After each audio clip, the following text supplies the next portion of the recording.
After spending 3 years in a coma, he wakes up to find that the game he mastered for over a decade has become reality. Now millions of people are desperately searching for the legendary God Jinwoo, said to hold the key to conquering the tower. The problem is, God Jinwoo already exists, and it's him. While the entire world chases his identity, he quietly grows stronger, builds his influence, and finally tries to give his family the life they deserve. Can he keep the truth hidden while the entire world hunts for him? The system showed that floor 100 had begun loading in the challenge tower. The protagonist was at the center of the game world, where he played as a knight, ranting about how stubborn they were. Resistance was futile, and they shouldn't even try, since he'd almost cleared floor 100. Jinwoo was the #1 player in Summoner's Battle, the main character, and the game he was playing was called Summoner's Battle, or SB for short. It's a dead game with 0 popularity and a high difficulty level, played only by old men. He received numerous comments from various users, and in this game, he set incredible records and became legendary. He'd long since cleared floor 99. But something happened. Yes, Jinwoo is a monster, one that even the top players bow before. He said he was a bit busy right now, and swiped the screen, then said that as soon as he cleared this, he'd quit gaming forever. Jinwoo was walking down the street, holding a tablet. Frankly, he's a complete loser in real life. He wasted 10 years of his life playing games and ultimately failed to enter university. Because of this, he couldn't find a normal job either. His parents may be silent, but they're clearly heartbroken. So he decided to quit this dead game and get his act together. After all, he's already 24 years old, and it's time to start living like a normal person. For his own sake and for the sake of a worthy end to Jinwoo's journey, no matter what, he'll get past this last floor and leave. He spoke, and the summoning window appeared.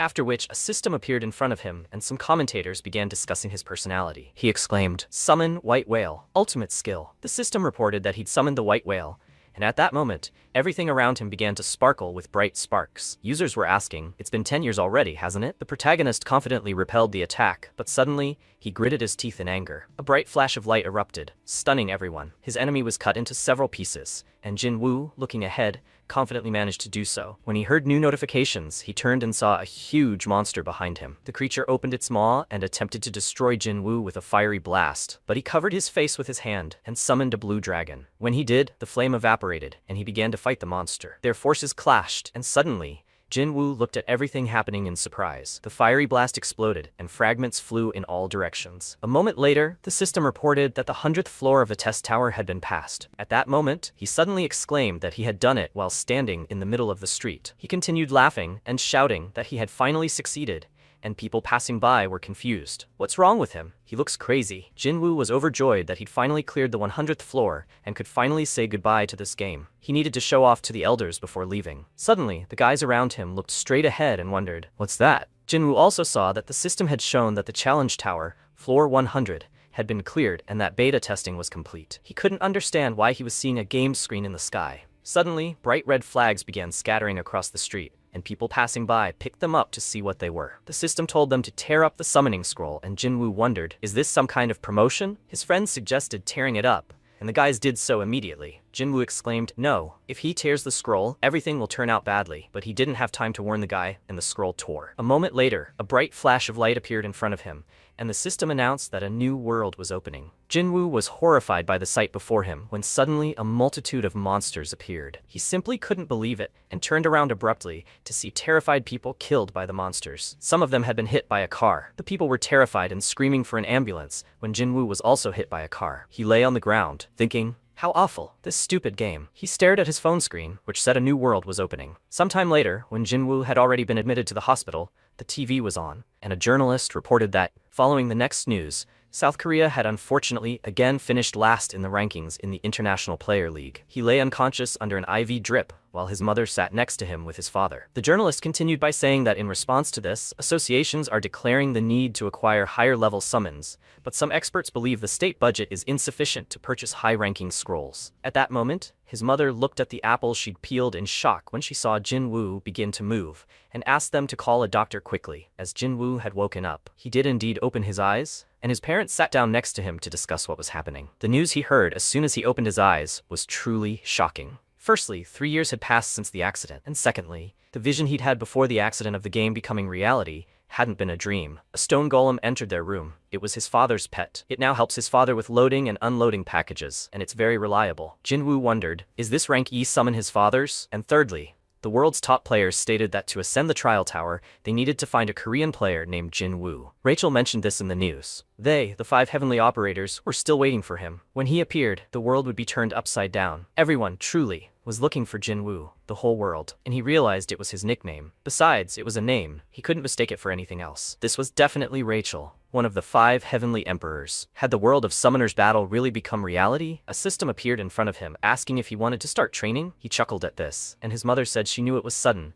but he didn't have to start training right away. He should rest first. He told his mother no. He needed to get used to everything as quickly as possible, and he was fine, so she shouldn't worry. He smiled and thought that he had nothing yet, and didn't fully understand this changed world, but he was extremely lucky. After all, in this game, he could definitely become the best in the world. He was discharged from the hospital and returned home, where everything had changed beyond recognition. He immersed himself in the new reality of a world where games were no longer just games. Duels, raids, treacherous dungeons, challenge towers. The entire digital infrastructure had successfully migrated into the real world. 3 years had passed, and humanity seemed to have found a way to exist with summoned pets. He rose from his computer desk and said, well, so be it. None of them would ever reach his level. Perhaps he should begin. When he clicked the start training button, the system initiated the process. After a while, Jin Woo emerged outside and announced that everything was as he'd expected. There wasn't a soul here. Of course, trudging into such a remote place would be a bit of a hassle, but he couldn't risk allowing an unstable pet to appear among humans. The system announced that the reward for completing the training was a low-level summoner scroll. He was strongly advised to use it in open areas. Now everything seemed real to him. Please, let him get something decent. Even for him, Jin Woo, a legend, starting with low-ranking trash was a death sentence. After all, his game was a complete dump,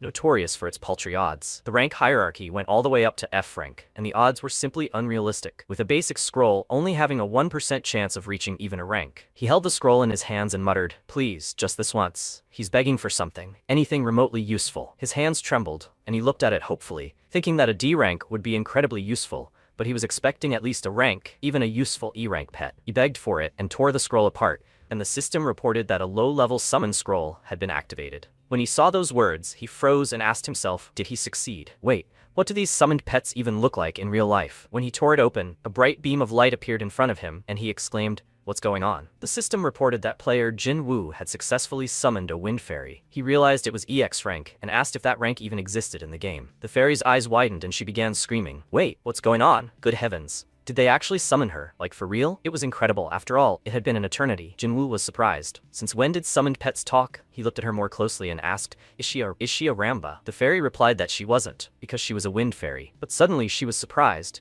Only one person had ever called her that. Could he really be their god, Jin Woo? Just don't let him tell her he really is that Jin Woo. She started screaming with joy, because he couldn't even imagine how much she'd missed him. Ramba leaned toward his face and began hugging him, and Jin Woo replied that he understood everything and thought with a disgruntled expression, which he was starting to remember. A rank E summon, Wind Fairy. If you unlocked her hidden mechanics and used the right rune, she would transform into a top-tier support with insanely high attack speed. They'd spent so much time together in the beginning that he'd eventually nicknamed her Ramba.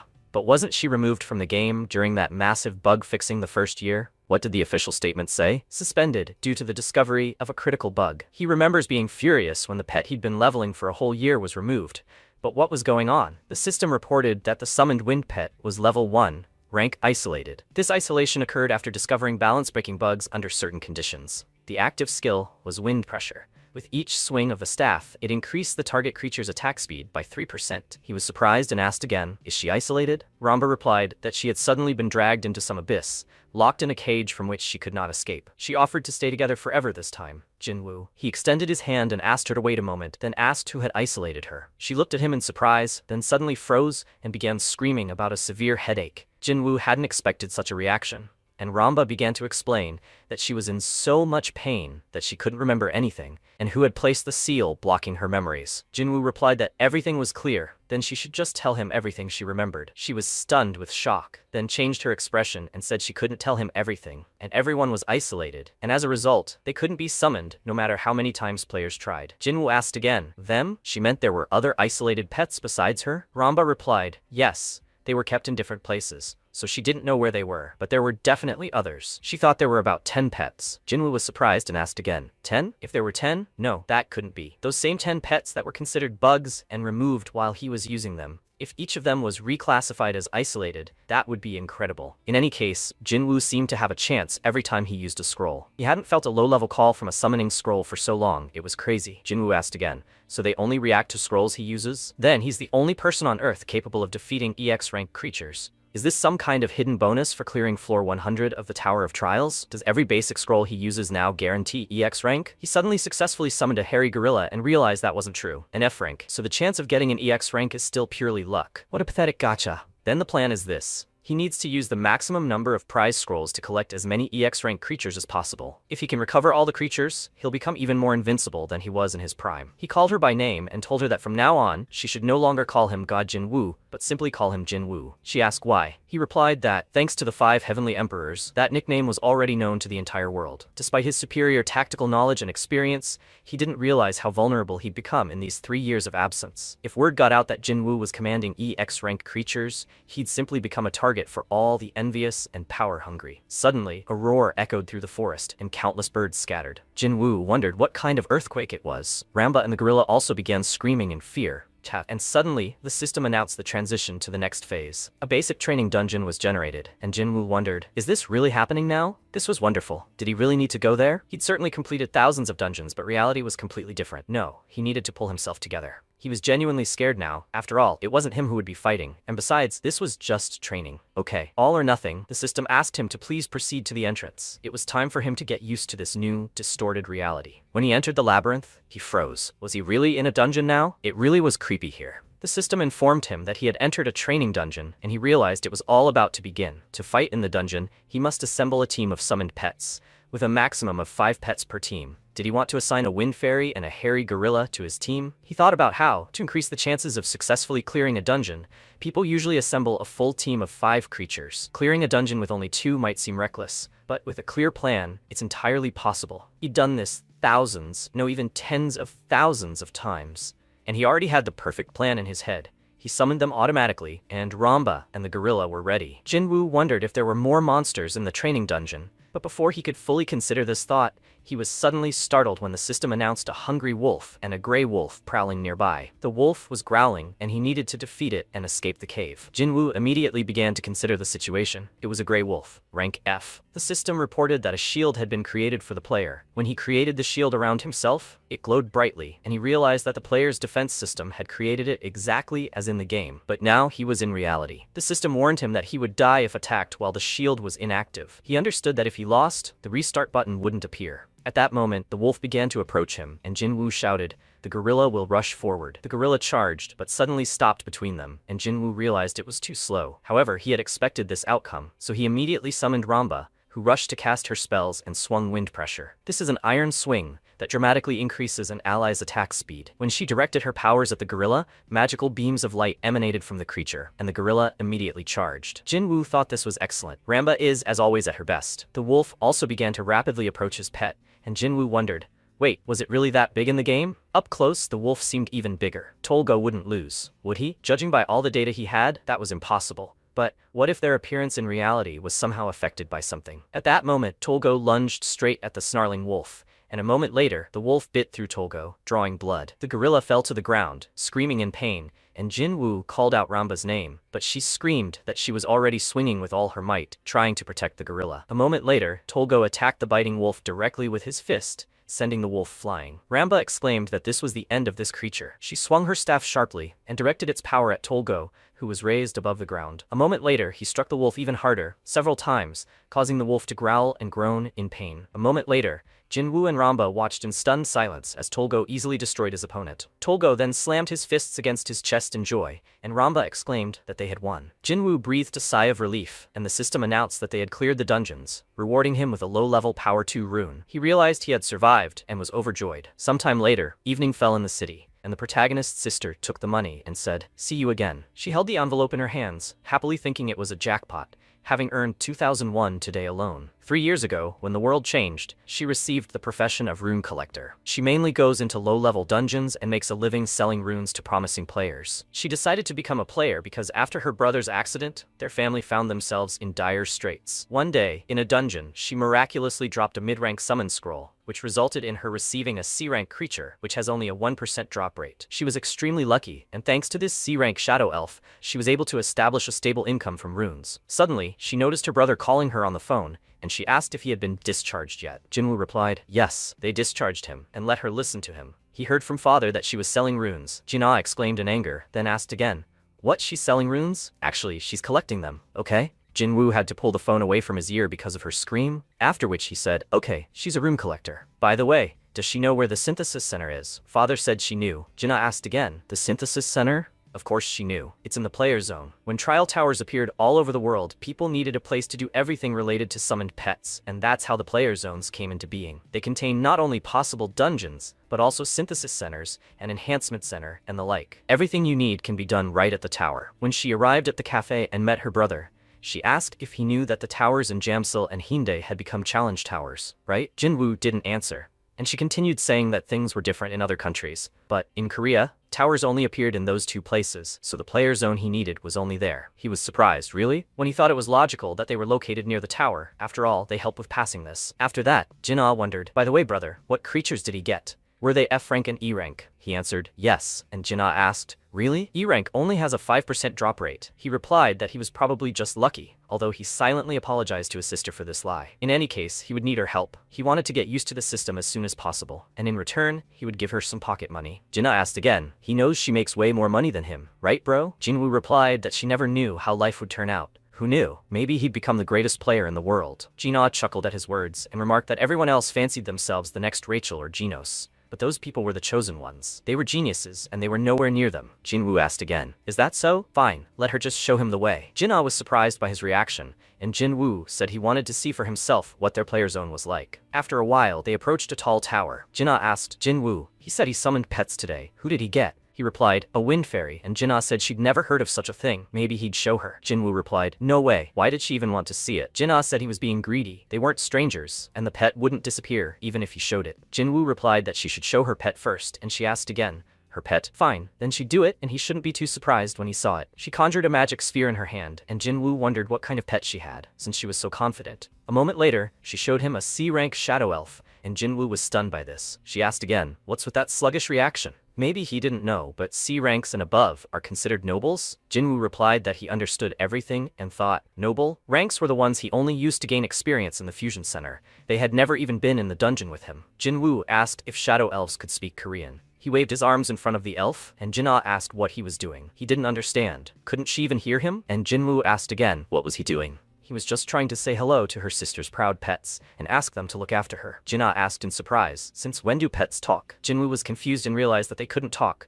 but suddenly remembered his pets. After all, Ramba had been talking since their first meeting. He asked, so pets usually don't talk? Jinna asked again, but where would he find a talking pet? He thought about it, but it was true. But since Ramba could talk, he thought all pets could now. It turned out that she was a special case, and Jinna asked him to show her his pet now, and Jinwoo told her to do it later. Jinna got angry and screamed, but why? She showed him her pet. Jinwoo replied that he'd already told her he'd show her later. She should just lead him where he needed to go. Jinna exclaimed that he was a liar, but he should wait for her and not run so fast. After a while, they arrived at the right place and found themselves in the center of a bright and beautiful street. Jinwoo looked around in surprise and said, is this really the same Jamsil arena he knew? Jinna replied, yes. After the corporation's testing tower appeared, they simply tore everything down. Jinwoo asked again, but why? She replied, who would want to have fun next to this gloomy tower? This place had long since ceased to be kind and cheerful. Jinwoo was surprised. Doesn't that just make everything more interesting and cool? Jinna replied, does he mean the place where you go to die? The dungeons are now right in the Jamsil arena. Who would come here for fun? He replied that perhaps that was logical and reflected that the dungeons were indeed scary,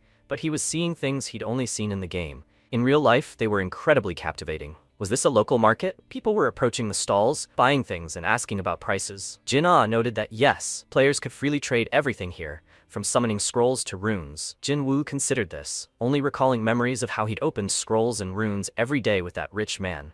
his friend. Jinna asked again, did he see the brochure there? It explained all the basics, but if he needed a guide, he could go to the information desk. And since he was still a newbie, why not try the academy that ran the player headquarters? He had a lot to learn. Jinwoo replied, no, it was fine. He understood he had nothing to learn and nothing to ask about. He could handle his growth just fine on his own. Jin-ah looked at him in surprise and asked, is he sure he can handle this? Jinwoo answered, yes, she can go home first, and thanked her for the tour. Jinna asked angrily, what, is he staying here? Jinwoo waved and said he wanted to look around a bit. He'd been acting very strange for Jinna lately, as if he were possessed by something. But was he sure he'd be okay? She should just keep a light eye on him. She shouted after him, not to overdo it, and to call if he needed help. Jinwoo waved and called for Ramba, who immediately appeared in front of him and began to glow. She shouted his name, and Jinwoo asked her to be quiet, covering her mouth with his finger. Ramba started coughing and asked what he was doing and what was going on here. He pulled her close and whispered for her to listen to him. From this point on, she is forbidden to talk outside the dungeon. She looked surprised and asked, what? He continued saying that she couldn't let people know she could talk. She could only talk inside the dungeon from now on, okay?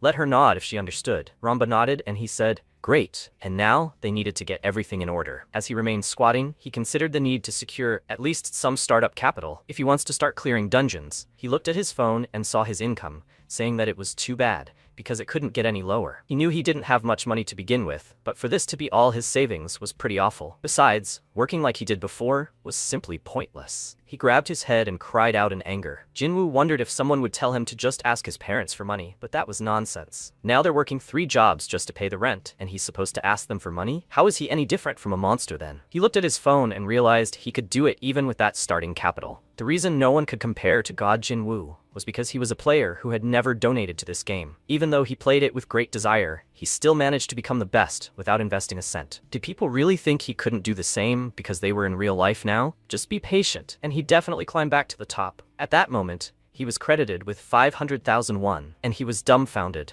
What was this? Where did he get all this money? He would never believe that this was a rookie privilege. It turned out that the money had been sent to him by his mother, who had texted him that his sister had said he'd been working hard since he woke up.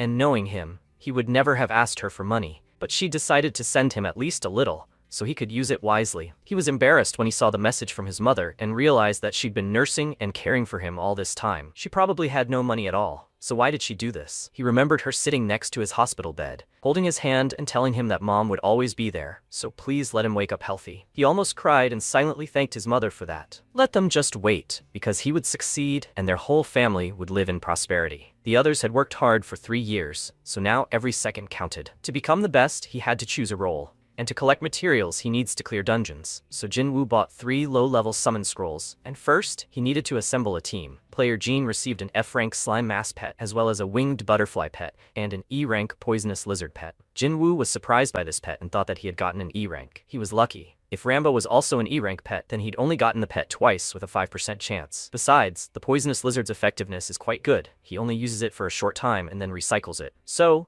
now that the team was assembled, he needed to drop pets, use the right runes, fight, and grow. In other words, farm runes, hunt, and tear scrolls, all of this is necessary to grow in the system. He smiled and realized he could definitely handle this kind of grind. If he could collect all 10 EX pets, then he could complete a team of EX-ranked creatures and reach the 100th floor of the Tower of Trials in no time. So first, he needed to find the remaining EX-ranked pets. When he entered, he realized it was time to get down to business. First, he needed to find a dungeon, and he typed this question into the search engine. In the mobile game, it was enough to simply click on a location. It seemed that entering was no longer as easy as in the game. He wondered how this would work in reality. Jinwoo looked ahead in surprise and started shouting, "What is this?" Everything was as usual in the player's pay area. He stared at his phone with trembling hands and muttered, "Even with a pet today, they'll talk about entering dungeons." First of all, everyone knows that even with a pet, he can't enter a dungeon, right? He was very surprised by this turn of events. Dungeon gates appear randomly anywhere. The difficulty of a dungeon can be determined by the energy emanating from it. But now the rules have changed, and now,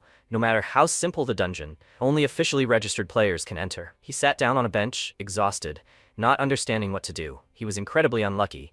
But why did he wake up just when the rules changed? At that moment, someone approached him and touched his shoulder. It was Ramba, who looked at him hopefully and offered silent support. He thanked her for this and patted her head, when suddenly he looked ahead and called his sister. Jinna asked what time he would be arriving anyway. Mom asked what he wanted for dinner. He replied that he'd eat alone, then asked if she knew that player registration was now required to enter the dungeon. Jinna exclaimed that she knew, and he asked again. Didn't she specifically tell him that? Jinna chuckled and replied that she had indeed forgotten. This rule had only recently been introduced. Too many people were dying in the dungeons, so the government had to intervene. He asked again. So many people died? Jinna replied that it had been complete chaos, so now there were staff at the dungeon entrances. No one was allowed in without permission. Jinwoo wondered how much of a headache this was. He looked it up and found that there was some kind of test battle, and the registration process itself was tedious. Perhaps they didn't control the number of players that way. If everyone, blinded by greed, returned to the dungeons, cracks in the social system would inevitably develop. Jinna replied yes. There was also a rating system. He asked again,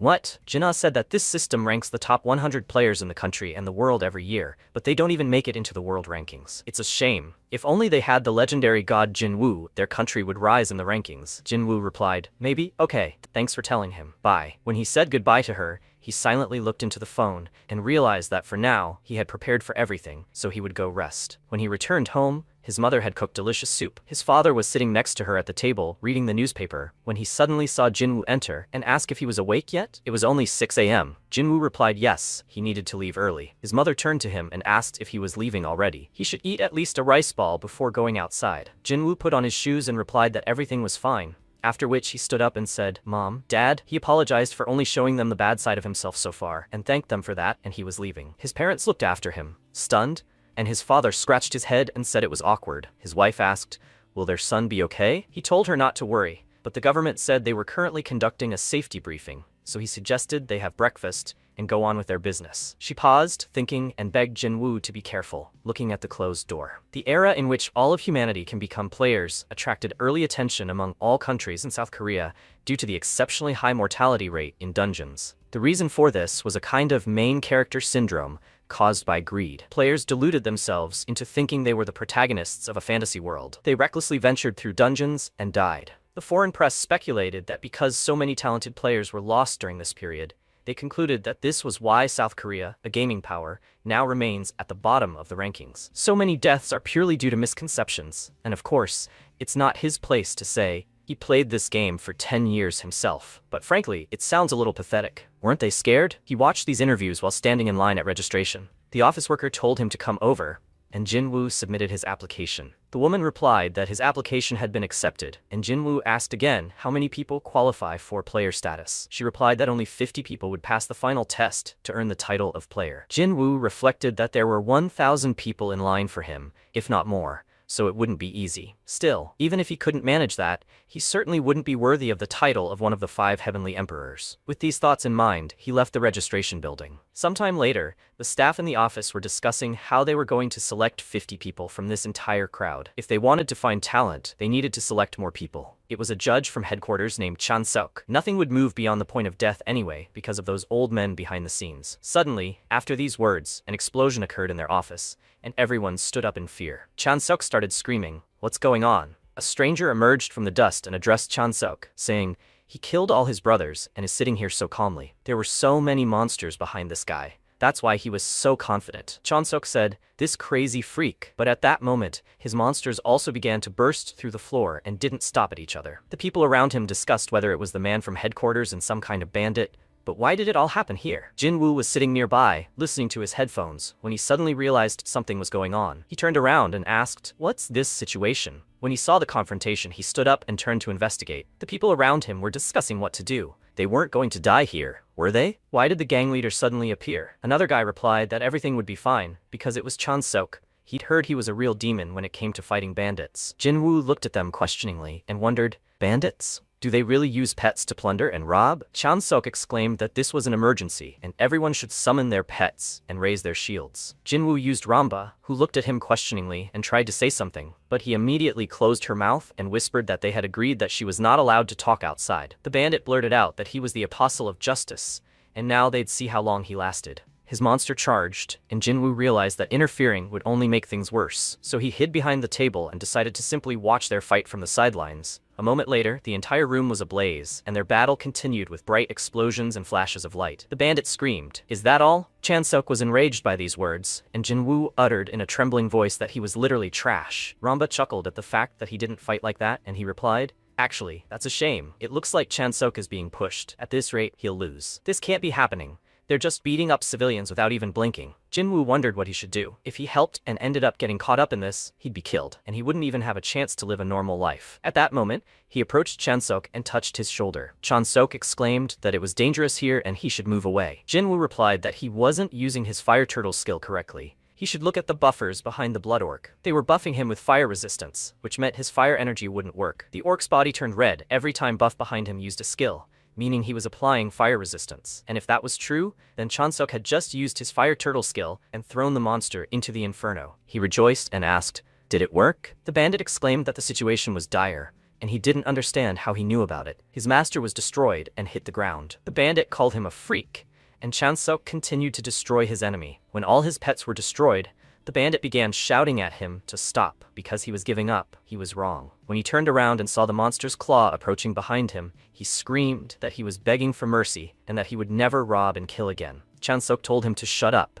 He knew that bank members were executed on the spot, right? The guy tearfully begged for mercy, and Chansok asked again, was he sure about that? A moment later, the bandit was killed by the ivy, his blood spilling. The people around asked, is it over? After all, they won, and Chansok did it. He's simply amazing. That's what this bandit deserves. Jinwoo watched, shocked. He might be a criminal, but rejoicing over someone being killed right before their eyes, this world was no longer the same. Without true determination, it would be impossible to survive here. At that moment, Chansok approached him and apologized. He thanked him for his help. His name was Chansok, and he was a member of the player council and headquarters. Thanks to him, they were able to catch this bandit. Jinwoo shook his hand and said it wasn't worth it, and Chansok said he'd like to reward him. Could he know which guild he belonged to? Jinwoo replied that he hadn't registered with headquarters yet, and Chansok asked, what did he mean? He recognized the buff at first glance among tens of thousands of other options, and yet he wasn't registered yet? Then perhaps he had an ID? If they could confirm his identity, everything would be fine. Jinwoo said yes and handed over his ID. Chansok took it in his hands and thanked him, then said that after verifying the data,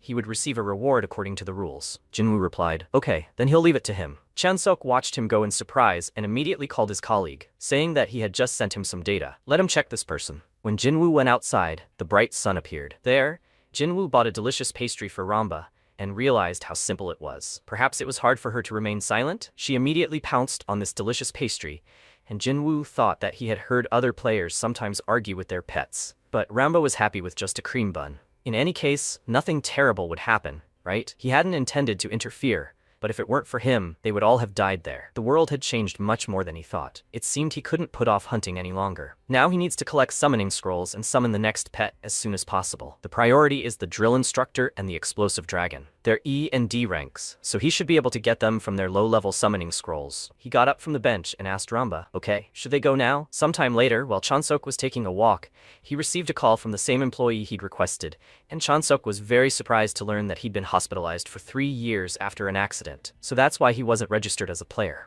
Well, if it was 3 years ago, then that's when the world turned upside down. Accidents were common in that chaos, so it all makes sense. And right after his discharge, he applied to register as a player, and when he heard about it, Chansok dropped all his documents and phone and exclaimed, what? He picked up Jinwoo's personal file, and his hands began shaking. He didn't understand what was going on. His colleague was asking again, what's wrong? Chansok replied, no, by the way, there's an exam this month. This time he'll handle it himself, and he shouldn't even ask why. He replied, okay, he understood. Chansok mused that it was one thing to wake up after an accident, and quite another to register as a player immediately afterward. He seemed incredibly adaptable. He could become a real talent. After some time, the protagonist got dressed and said on the way out that he knew there would be a lot of people. But were they really all here for this preparation? He needed to beat all these competitors to become a player. But in his opinion, it was easy as pie. After all, no one knew more about games than he did. When everyone was already assembled, he realized it was all about to begin, when he was suddenly dumbfounded and saw Chansok standing in front of him. He announced that he was an examiner from the main office,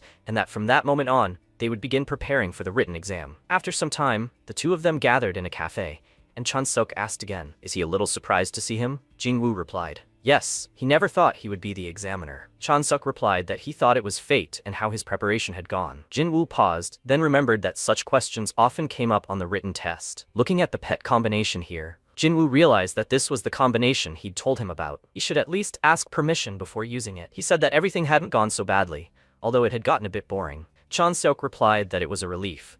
He'd summoned him separately because of the reward he'd mentioned. But before they got down to business, he wanted to ask one more thing. Was he, by any chance, a gamer? Jinwoo was surprised by this question. A gamer is someone who's played Summoner's Battle before, and no matter how long they've played, anyone who's ever launched the game is considered a gamer. 70% of the best Korean players are gamers, and it would be strange if he knew about summoning without ever playing the game. But he replied that he had played, and Chan-seok replied that it was exactly as he thought. And how long, if it's not a secret? Jinwoo realized it was a practically dead game that no one really played, and if he said 10 years he'd be immediately exposed. He said he played for about a year, and Chan-seok exclaimed, "Is that true?" Jinwoo asked in surprise. "What's the problem? Maybe that wasn't enough?" Chan-seok asked again.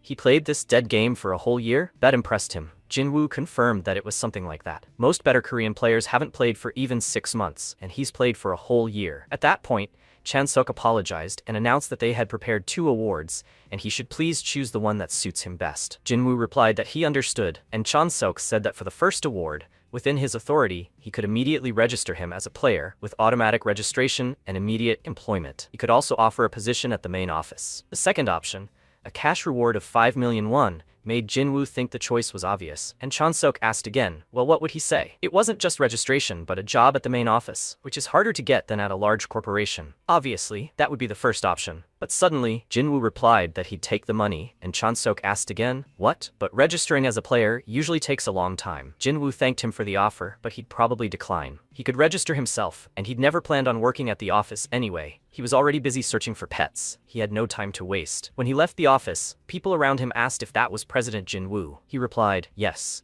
And a girl approached him and informed him that, as he'd heard, completing the dungeon for the day of the week was practically an exam. This time, he'd be heading to Tuesday's dungeon. The test would be timed, so he had to finish as quickly as possible. While they were discussing this, Chan-seok was watching from the sidelines, surprised to see that he seemed to understand runes and pets better than anyone else. Why had he figured this out on his own? Thanks to the challenger, Jinwoo, he realized how narrow-minded he'd been. Finally, such talent had emerged in Korea. If all went well, he might even make it into the world rankings. Chan-seok was surprised that the girl thought everything was so good. He'd never seen these proud professors react like this. Perhaps they should have offered better conditions? At that moment, the professor announced that the explanation was complete and he could enter. She created a portal, and Jinwoo decided to begin. When he entered, he found himself with his pets. The system informed him that the rooms were swarming with highly poisonous slimes and that he should destroy them and leave the dungeon as quickly as possible. Jinwoo called Ramba, who responded by starting to buff him. At that moment, Tolgo began screaming loudly and attacking the monster. Tuesday's dungeon was a labyrinth. He needed to defeat the slimes and find a way to the boss room. This was the dungeon where beginners often spent a lot of time wandering. But the slimes were slow, so he could ignore them and simply run forward. He'd been through this dungeon so many times that finding his way was a piece of cake. He saw a room in the distance and shouted to run there. If they took a shortcut here, they'd come straight to it. But suddenly the system announced the boss had appeared. He realized that this was their first time meeting in person. Right? A huge, gigantic slime appeared in front of him, and the guys stopped. He shouted at his pets to give it their all, and they both exclaimed and charged. When Tolgo pounced on the monster, he slammed his fists into it, sending bright beams of light piercing it from all sides. Jinwoo realized that this was the reason Ramba was disabled. He was just a Frank's pet. But thanks to that, his attack speed was incredible. He could already imagine how powerful another pet with that kind of attack speed would be. A moment later, the system reported that the boss had been defeated and the dungeon cleared, with a clear time of 5 minutes and 32 seconds. That's quite slow, considering that when he was a god, Jinwoo had cleared it in less than a minute. The system congratulated him for breaking the South Korean record and earning a special achievement. Jinwoo was surprised and asked, what? The system reported that the rewards for the first clear were Advanced Summon Scroll 3, and an additional reward, Low-Level Digging Potion 2. He was surprised and realized that this was the best record in South Korea. When the people in the office saw that the record had been broken, they were dumbfounded. Tuesday's dungeon was cleared in 5 minutes 32 seconds. That's a huge reduction in time. Did Kyung-ho really find a new combination? Or wait, was it Jinwoo? She'd never heard of him. And he didn't look like a player. So it wasn't a player who broke the record, and the #1 player's record at that? How did that happen? The discussion continued, and the girl declared that he truly was amazing. Chan-seok chuckled and realized that he was undoubtedly a true professional. This was their national treasure, and they must get him at any cost. He slammed the table and asked if they wanted to survive. At the very least, they needed to prevent him from moving to another country. He proposed registering Jinwoo as a player immediately. They asked, what? Even without a qualifying match? As they all knew, speedrunning records are divided into national and world records. Kyung-ho holds first place in Korea with a time of 6 minutes 41 seconds. Rachel holds the world's #1 spot with a time of 2 minutes and 25 seconds. He's broken the Korean record, so will there be any point in the qualifying match? He believes that talent deserves special treatment. Sometime later,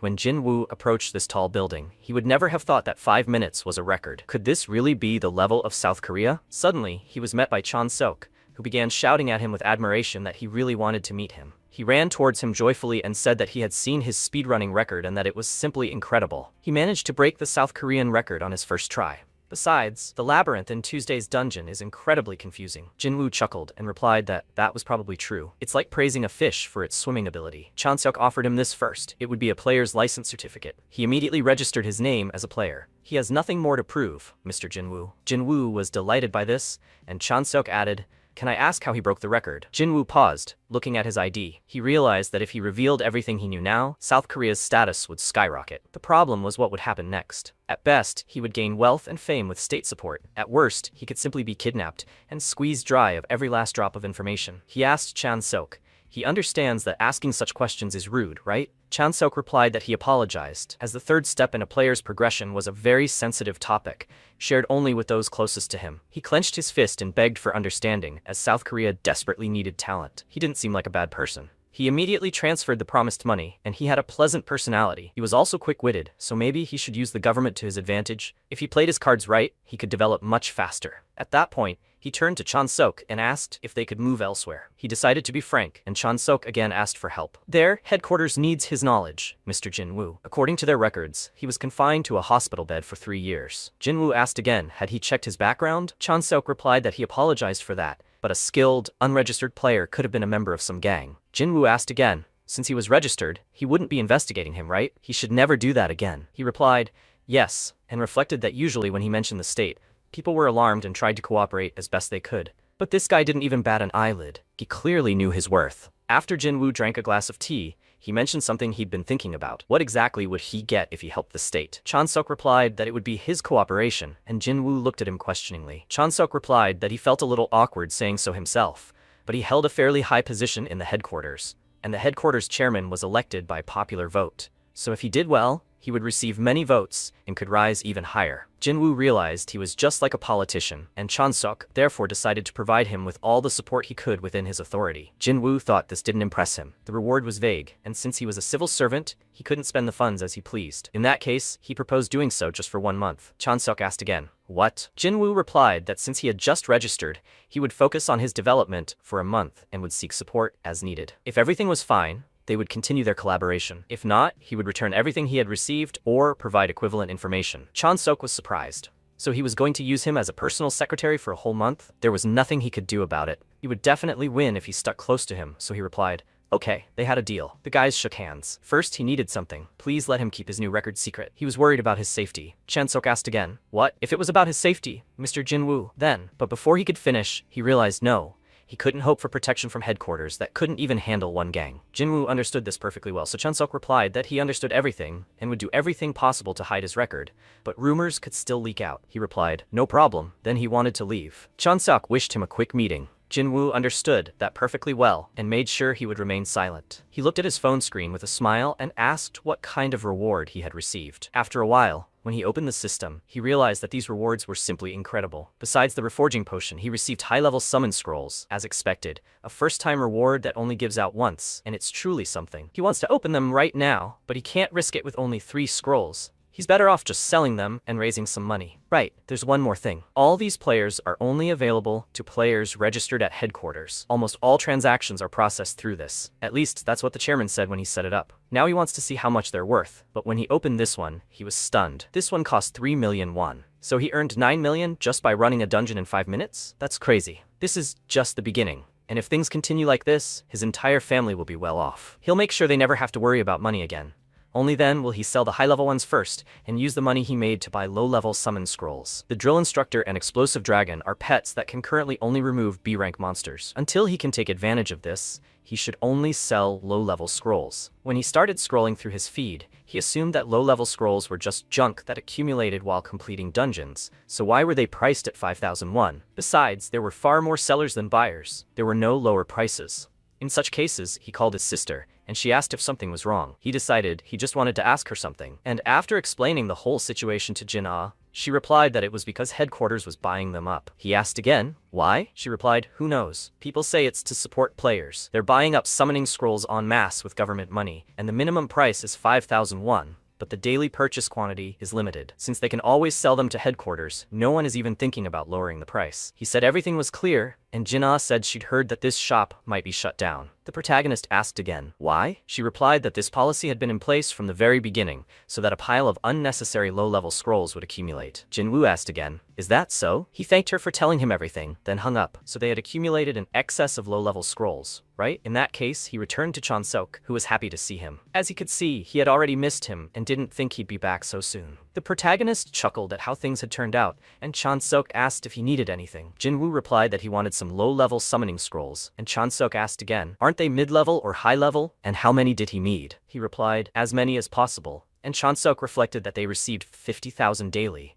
So giving them away wasn't a problem, but he might give them away if he was planning on reselling them. He replied, nothing special. There's already an oversupply on the market, and they're not selling, so he's going to exploit it himself. Chansok realized he seemed to have some kind of plan. He wasn't like the others, and he was purposefully collecting low-level summoning scrolls. Could he really have something special in mind? Chansok smiled and said there was one condition. Jinwoo asked again, what? He wanted him to provide at least some useful information. He was the people's elected chairman, but if it became known that he was simply handing out scrolls purchased with taxpayers' money, the people's trust in him would be weakened. Therefore, if he provided him with the information, he would give him an equivalent number of low-level scrolls. After all, he needed some kind of backup too. Jinwoo realized he wouldn't just hand them over, and it was even better this way, because if he gave him valuable information, he would reward him generously. First of all, there was such a thing as a time record. This is the reward for first place in the country. 3 high-level summon scrolls for each dungeon. However, this reward can be re-earned if another player breaks the record. Therefore, if players take turns improving the record,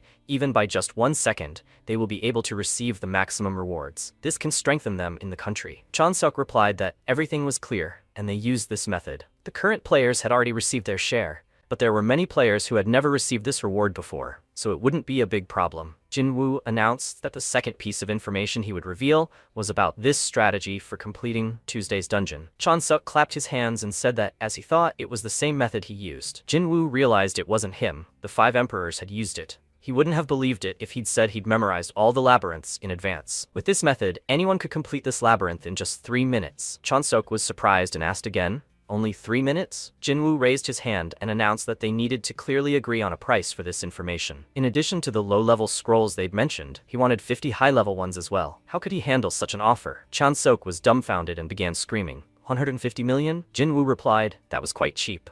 This method could be used not only in low-level dungeons but also in difficult ones. After all, the rewards for breaking records there could reach 1 billion. Chansok replied, of course, fine. If the information turns out to be correct, he'll immediately transfer 150 million. And he'll supply him with 10,000 low-level summoning scrolls daily. Jinwoo smiled and said he wouldn't regret it. After a while, everyone was assembled, and the subordinates asked the chairman why he had gathered them so suddenly. Chansok replied that he had gathered them to test something. One of them asked again, but he wouldn't have gathered them for nothing, so this wasn't just another experiment? Chansok suggested, but they knew he had recently broken the record in the Tuesday dungeon, right? The guys replied that they had heard about it. His name was Jinwoo, right? Chansok replied that he had managed to get an excellent strategy abroad and tested it with a player named Jinwoo, and the results were excellent. The guys asked again, was it true? So that's why he had forbidden the information from being spread. So he had gathered them for this. But before they could finish their sentence, Chansuk replied, exactly, they're going to smash the Tuesday dungeons. The key pet for this dungeon is this guy. It's a spotted Komodo. This pet is a summonable lizard-like monitor lizard the size of an adult human. It has strong defense and decent attack, a typical tanky damage dealer. At least that's what the publicly available information says, but in reality, it's difficult to level up, which is expected for a rank B pet. Compared to other rank B pets, this creature's damage and defense are so-so, so it's considered useless. However, players didn't know one thing. Its main food is giant slimes. Once released into a dungeon, it immediately begins hunting giant slimes, allowing for a quick dungeon clear. The system reported that Tuesday's dungeon ranked first in Korea, Chunsik, with a time of 5 minutes 29 seconds. After a while,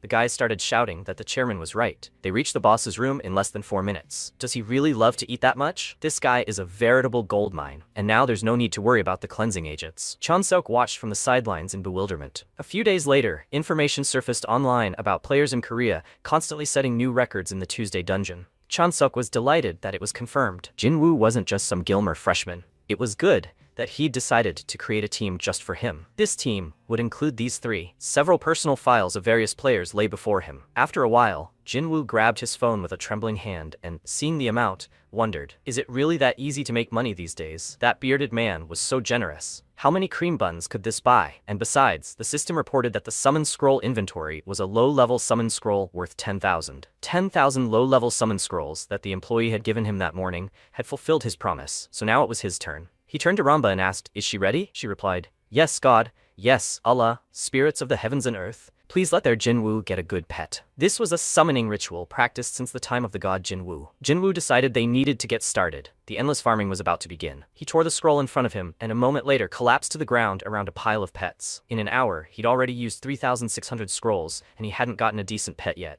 Why were they all weak ranks? Ramba asked again, who said it would be easy? He thought an EX rank pet was so easy to win. Jinwoo asked again, but why? He got one on his first try. Ramba replied that it was pure luck.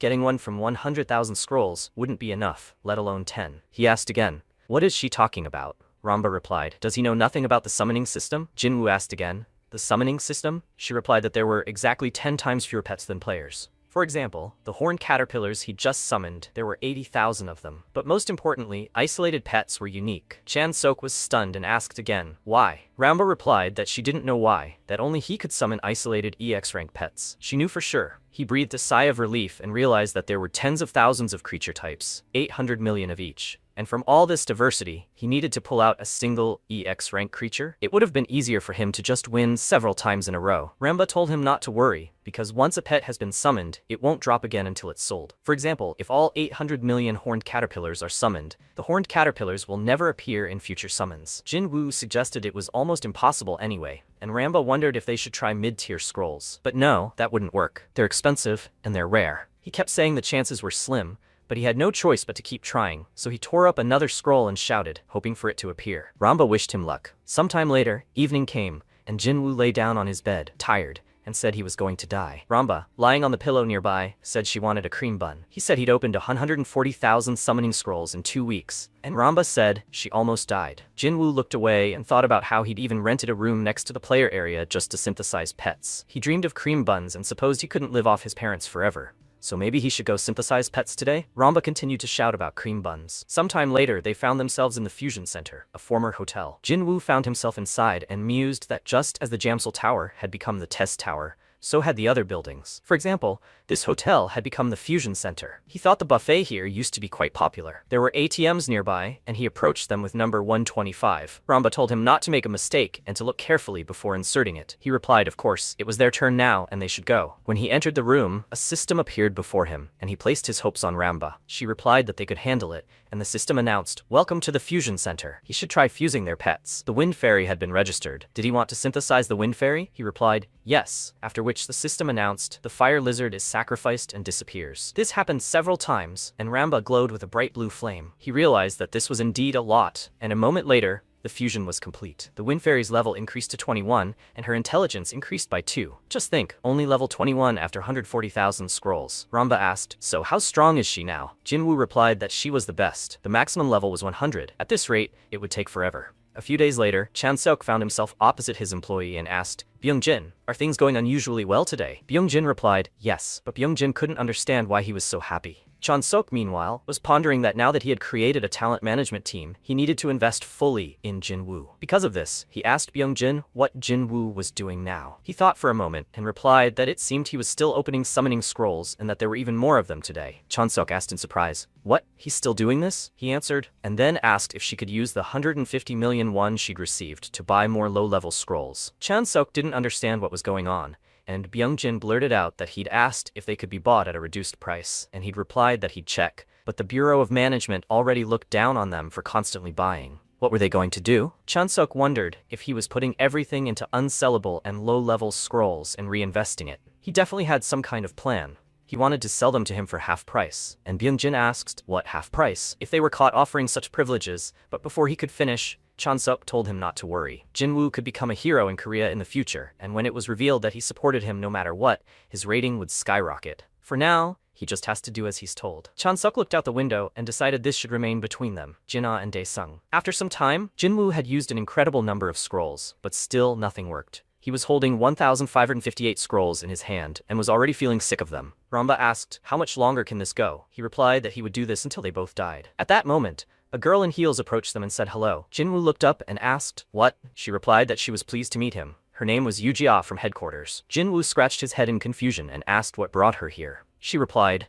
"Oh, nothing special." She was about the summoning scrolls that he had spoken about with the chairman last time. Jinwoo replied that he understood and asked if there was some way to come to an agreement. Yujia replied that they had discussed it and, considering Mr. Jinwoo's recent achievements, had decided to sell them to him for half price this time as a special exception. He exclaimed, "Really?" Yujia replied, "Yes," and that he had also decided to allocate an additional 100 million won for talent management expenses. Jinwoo was delighted and embarrassed, but Yujia said he must keep it a secret. Jinwoo replied, "Of course, don't worry." She hoped he understood that it was for the sake of their relationship. Jinwoo confidently replied that he understood, and Yujia suggested that he must be busy, so she would leave. He watched her go, thinking that the chairman was determined to verify his identity, and that to repay him, he needed to achieve EX rank as soon as possible. Sometime later, evening fell, and they were still searching for these pets. He wondered how long they could go on. This won't end until they get a drill instructor and an explosive dragon mage. Ramba screamed that her head would explode from the sound of the explosion. A moment later, the system reported that he had received an F rank white snake, and he realized there seemed to be no other way out. Since they hadn't yet decided to go that far, they had to at least knock them out of their stubbornness. He begged, "Please, let me get a drill instructor and an explosive dragon mage." He begged for it, and immediately a bright golden glow appeared before him, and he asked, "What is it?" The effect was exactly the same as when he received Ramba. They both exclaimed in surprise, and the system reported that a low-level summon scroll had been used, and player Jinwoo had received an EX rank explosive dragon mage pet. They exclaimed with happiness and joy and began to cry, because they had done it and everything had worked out. Now they could die. But at that moment, Jinwoo came to his senses and decided that now was not the time to relax, and they couldn't stop while they were on the wave. Ramba asked again, "On a wave?" He replied that a wave was when something good dropped, and you had to keep going to get even more good pets. He continued tearing up those scrolls, and a moment later, the system reported that he received an EX rank training instructor pet. Ramba was surprised. Was that really how waves worked? Jinwoo was delighted. It had finally happened. He'd gotten them. These were the very pets he'd wanted. When the drill instructor found himself in the middle of nowhere, he asked where he was. Initially, he was an E-ranker with low combat ability, so he wasn't a popular pet, but his whole value was in his obsession with training. Growth increases with training, and his charisma overwhelms other pets. The instructor himself is weak and his basic skills unremarkable, but once he breaks down and gains the constructor skill, he significantly accelerates their growth. This skill could therefore make other pets stronger, which is why he always outperformed other players. Ramba assumed she didn't actually want to get stronger. Jinwoo waved and told the instructor it had been a while. He asked again, "Instructor?" He remembered the nickname and began shouting, "Could he really be the god Jinwoo?" Jinwoo replied that he was, and both pets were dumbfounded. The instructor bowed and said it was incredible. After being isolated for some unknown reason, he never thought he'd see him again. Jinwoo reflected that, as he'd thought, Ramba and the instructor were just as he'd raised them. He was honored to see them again. At that moment, a dragon mage approached him and asked if he really was the god Jinwoo. It was the first time Jinwoo had heard Pokryon speak. A summoned pet of the magic type, D-rank sorcerer Pokryon. She was sealed, and although she was unsuccessful among the apprentice mages, an ancient fire dragon sleeps in her heart, making her a fighter who deals high amounts of fire damage in an area. The skill itself is unremarkable, but what if it's the instructor? The system reported that Pokryon's wave released a dragon-shaped flame forward. He gained incredible absorption skill, and this absorption skill couldn't be obtained without an instructor, so only he could use it properly. Pokryon exclaimed that she had missed him very much, and Jinwoo, embarrassed, replied that he had too. She was, as always, incredibly sweet. He asked them to please not mention this in front of strangers and not to call him God Jinwoo. The guys replied that they understood everything, and Jinwoo suggested that they should now go home and get some sleep. When they arrived at the apartment, Jinwoo was tired and immediately fell asleep. The pets gathered around his bed and sat silently on the floor. The instructor turned to Ramba and said that they hadn't seen each other for a long time. Pokryon also said that it was indeed a long time. They could call her Ramba? She replied, "He's an instructor, right? They saw him a month ago. She was already here when he was summoned, so now she is his senior." The instructor replied that this was true, but it didn't matter. He only wanted to say one thing: they were too weak. He clenched his fist and shouted that to be of any help to their master, they had to stand much stronger, and therefore, even when he slept, they had to continue training. And the first would be Pokryon. She needs to sit down and focus on her magic. When he was awakened, he would open the absorption for her first. She replied that she understood everything, and the instructor looked into the eyes of Ramba, who was hiding fearfully because of him, and told her that she should increase the speed of her swings so that she could do strength training with him. Ramba exclaimed in grief, "Strength training?" But she was a fairy. He He asked again, didn't she want to be of use to her master? Ramba replied that of course she did, and the instructor pressed her and told her to start swinging this frying pan. Since it was her first day, they would start small, just 5,000 swings. Ramba cried out in horror when she heard that number and, with a trembling hand, reached out to Jinwoo, begging him to save her, but Jinwoo knew nothing and was asleep. Sometime later, Yujia came to Chansuk's office, and he asked, can she no longer give him low-level summoning scrolls? Yujia replied, yes, an official notification had just arrived, and it was the director's order. Chansuk was startled and thought, he was always busy? Why was he suddenly bothered by such a trivial matter? Besides, they were demanding a detailed report on how he had used low-level summoning scrolls up to that point. Yujia suggested that the deputy was probably behind it, and Chansuk exclaimed that the jerk was picking on his every move. What should they do now? She had prepared the report, but if management didn't hand over the scrolls, they would have nothing to give Jinwoo. Chansuk was thinking that the delivery time for the scrolls was approaching, and suddenly his phone rang. Yujia asked again, what's wrong? Chansuk suggested he thought he didn't need any more low-level summon scrolls and needed to deal with this jerk instead. At that moment, he saw a message from Jinwoo, who said he no longer needed low-level summon scrolls and had gotten what he wanted, so he thanked him for it. Sometime later, on Gwanaksan Mountain near Songbawi Station, Gwacheon, Gyeonggi Province, the protagonist appeared there and explained what a regular dungeon meant. There are 4 types of dungeons in the game. The first is the daily dungeon, which requires gathering materials from accessible locations on a specific day of the week. The second is the Tower of Trials, a much more difficult dungeon that pushes players to their limits. The rewards are incredible, but the chance of dying is high. And the third is the Demon Dragon of Chaos, a raid dungeon that requires group formations. But that hasn't been added to the game yet, so he'll explain it some other time. Everything else was just regular dungeons, which was exactly what he was heading towards. In SB, they were called staged dungeons, but in reality, they spawn randomly. You could form groups for them, but he didn't need one. He looked ahead and saw a gate with guards standing near it. If the dungeon wasn't cleared in time, a breach would occur, and monsters would burst out, and he needed to clear it quickly. The guard informed him that if he wanted to enter the dungeon, he needed to check his license. Jinwoo handed over his ID and replied, okay, he's here for the inspection. Please let him be careful. Jinwoo entered the dungeon and a moment later saw bright magical sparks above him. Monsters were fighting among themselves and their swords clashed. He realized what an enslaved dungeon looked like. Everything there was very dark, with bright, red, terrifying colors that were overwhelming him. People started shouting that the orcs were climbing up, that they should attack him and pour boiling water on him. Let it die. Jinwoo thought that when he played this game, everything seemed unreal, but now he was watching all the horror unfolding and asked, this is real war, right? He needed to collect his thoughts and just do what he always did. He closed his eyes and ordered his pets to prepare immediately. The system reported that he was summoning a wind fairy, a drill instructor, and an explosive dragon mage. He also summoned a D-rank golden fairy and a mini Kong. He simply couldn't find better tanks or a D-rank healer. Jinwoo turned to Ramba and told her to buff attack speed. She said she understood, and he ordered the dragon to prepare to provide cover fire from the rear. Then he turned to Mini Kong and told them to go straight for the orc boss. Mini Kong charged, and Jinwoo thought about how simple the plan for clearing the orc dungeon was. A moment later, a powerful explosion occurred, and he realized he simply needed to defeat the giant orc at the end, and that would be it. This huge orc began to attack them with its huge, sharp weapon, but the guys struggled, and Ramba shouted that Mini Kong would do it. Jinwoo was tense for a moment, but after a moment, they were able to cut the creature in half. Jinwoo knew it was all because of the EX rank, and it was on a completely different level than the base form. In any case, it was actually easier than he thought. The knights realized that they were acting in concert with them, and they were incredibly strong. They wondered if they had any hope of survival. Mini Kong continued to charge straight at the orcs, and Ramba watched him. She asked if they didn't like doing this. Jinwoo asked her to stop fooling around, and she apologized. The instructor asked, how dare they throw an axe at their master? Let them die right now. The dragon mage whispered special spells and decided to attack with a bright, long flame. This was the Pakrion wave. When this wave reached its limit, the system reported that it was releasing a dragon-shaped flame forward. All the monsters were engulfed in this flame.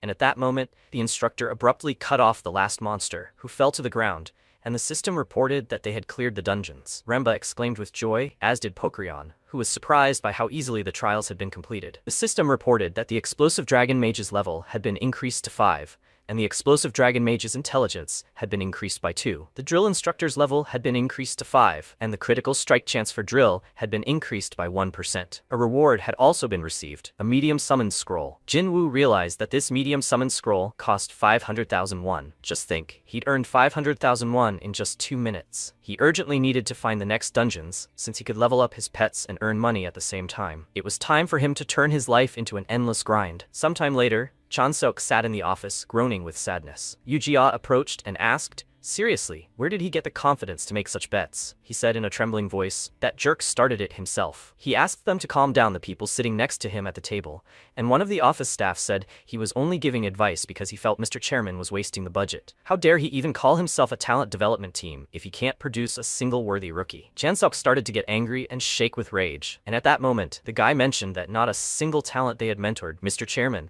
had made it to the national team. This mentally struck him right in the heart, and he continued to say, is he really that upset over a new record in a test dungeon? Over such nonsense? Seriously? Chan-seok continued to rage and called the guy a freak. He would gladly have spoken his mind about him, but the players he mentored made it to the national team every year. He might be an arrogant jerk, but his skills are something to be reckoned with, and yet, he wasn't going to tolerate this anymore. Chan-seok asked what he would say if a talent he supervised made it onto the national team. Hee-soo made a suggestion, but he wanted to bet on it. There were only 10 spots on the national team. He then proposed a bet on whose talent would rise higher. Chan-seok replied that they had an agreement. The loser would publicly admit they'd rather resign, and the penalty for refusing would be 1 billion won. Chan-seok asked if they should perhaps drop a contract right now. Their director had asked them not to argue and didn't know how to intervene. Yoo-ja frowned and said, please don't tell her he only did this because he believed in Jin-woo. He was certainly incredible, but he was just a gamer and inferior to registered players in every way. Chan-seok replied that he knew everything, but he believed in him. He was confident that if they supported him, he would gain a wealth of valuable information for them. Yoo-ja replied that even if he said so, then, but before she could finish her thoughts,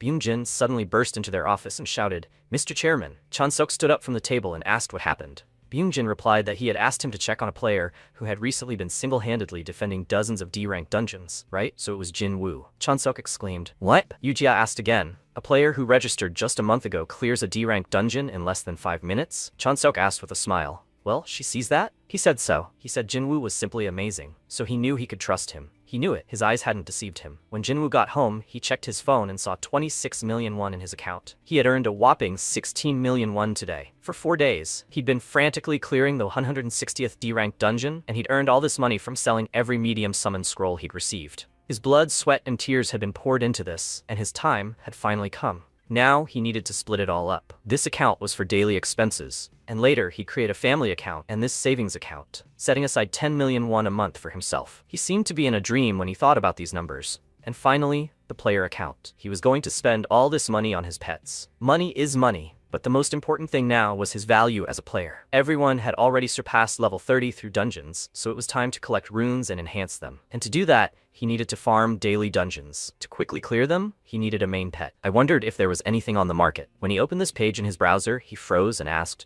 what? Are ranks worth 20 million on average? Is there any announcement about selling ranks or ranks at all? He supposes it's logical, since even high-level scrolls only have a 1% chance of reaching rank B. Oh well, that's why he made sure he had someone he could rely on in advance. So he dialed the phone, and after a while, another subordinate burst into the chairman's office and exclaimed in surprise. Chan-seok asked again, what happened? He replied that he had received a new request from player Jin-woo, and Chan-seok exclaimed, what? What did he ask for? This new request and the upcoming new achievements? The guy replied that it scared him how happy he was. At that moment, he showed him the phone screen and said this. There was a message on the phone with a shopping list of the pets he had decided to give them. He wanted them to buy all of this for him. Chan-seok exclaimed, is that all? He clutched his head and couldn't understand. If headquarters could buy all of this, he wouldn't be using a rank pet right now. But if they bought all this, what would he tell them? He said he'd reveal a secret method for clearing daily dungeons. It wasn't just for Monday and Wednesday dungeons, but for all daily dungeons. When Chan-seok thought about it, he seemed quite generous and replied, okay, he'll talk to the director. After a while, Chan-seok slammed his fist on the table and called someone an old fart and a stupid old man. Why was their country always in last place? That's why. His subordinates didn't understand what was wrong with him and realized he'd been refused. Asking something like that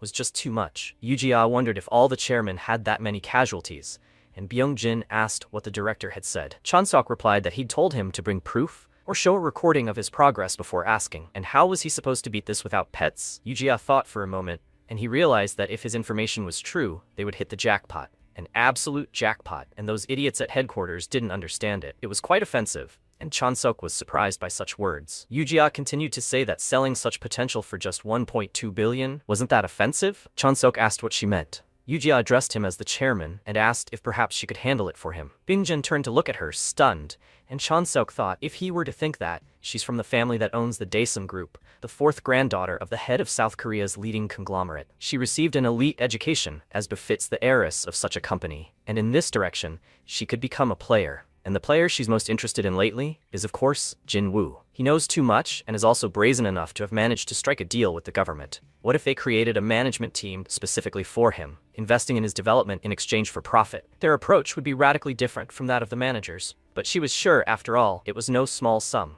Yujia asked again, is he worried about her finances? Chon-sok answered, perplexed, no. And she replied that they don't have to worry about money. But first, she needed to meet with Jin Woo again. When Yujia was alone, she suddenly noticed Jin Woo approaching them. One of the employees bowed and wished them a pleasant stay. Jin Woo thanked him and thought, isn't that surprisingly generous? She'd sent him a message saying she'd like to answer his inquiries and suggesting they meet and discuss everything in detail. Just think, they'd gotten so excited over just one piece of information. It seemed hard for her to refuse. Thanks to this, he is now in an elite restaurant. He's being treated so well that he doesn't even know what to make of it. It definitely motivates him to keep supplying information. Yujia asked, has he finally arrived? When he saw her, he realized he'd looked up her profile beforehand and nearly fainted. Her looks, her family, her abilities. He never imagined someone from the third generation of chaebols would work at headquarters. She thanked him for coming, and Jin Woo asked again, is she alone? She replied, yes, she'll be talking to him today, not the headquarters. After some time, they continued dinner, and she informed them that, unfortunately, it was difficult to provide further support. Chairman Chon-suk was in favor of the idea, but many were against it.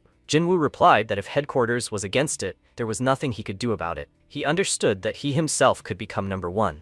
He would simply stop providing them with information. Instead, she had a proposal for him. Jin Woo was surprised and asked again, what is it? She replied that she was going to find a management company exclusively for him. He was surprised. A management company for one person? This was a very good offer. Unlike headquarters, which was forced to act cautiously, the corporation was driven solely by profit, and he was the one who could definitely transfer that profit. Moreover, most of all, he needed to establish a connection with someone with sufficient resources to squeeze every last drop and buy him information at the highest price. She, Yujia, along with Daesung's professional support, was ready to give him full support in everything. He looked at her with admiration and thought, is there a better place than Daesung? After all, money doesn't lie. He happily told her that they had met several times today, but she would turn out to be a truly good person. Yujia replied that for someone as talented as him, it was only natural. Then she'd explain the details along with the contract, and if it was convenient for him, she'd send it to him tomorrow. He should also check the pets he ordered. Jin Woo asked again, already? He hadn't even signed the contract yet. Yujia replied,